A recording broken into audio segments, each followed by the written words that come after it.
আমরা প্রথম থেকেই আছি, এখনো আছি।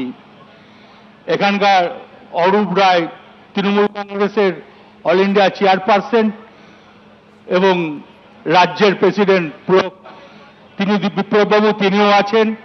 আছেন ঋতিব্রত, জেনারেল সেক্রেটারি অল ইন্ডিয়া আছেন। সবাই এখানে আছেন যারা এই শহীদ পরিবারকে এই কারণেই প্রণাম জানাই।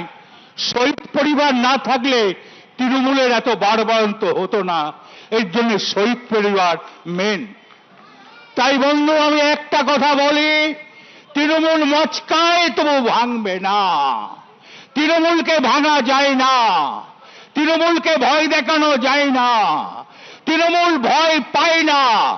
আজকের দিনে শপথ নিয়ে বলতে হবে, যারা সামান্য চুরুমবুরুম করছেন, করবেন না। দলটা হচ্ছে তৃণমূল, মানুষের পাশে থাকে, খেটে খাওয়া মানুষের পাশে থাকে, গরিব মানুষের পাশে থাকে, দিনমজুরের পাশে থাকে, কৃষকের পাশে থাকে, বেকার ছেলে মেয়েদের পাশে থাকে। এর নাম হচ্ছে তৃণমূল। আসুন, এবারে যা দেখলেন তৃণমূল, আরবারে দেখবেন তৃণমূলের বিরাট একটা আকার নেবে। তৃণমূল মানুষের জন্য তৃণমূল। তাই বলবো, এই তৃণমূলকে সবাই মিলে তৃণমূলের পাশে থাকুন। জয় হিন্দ, বন্দে মাতরম।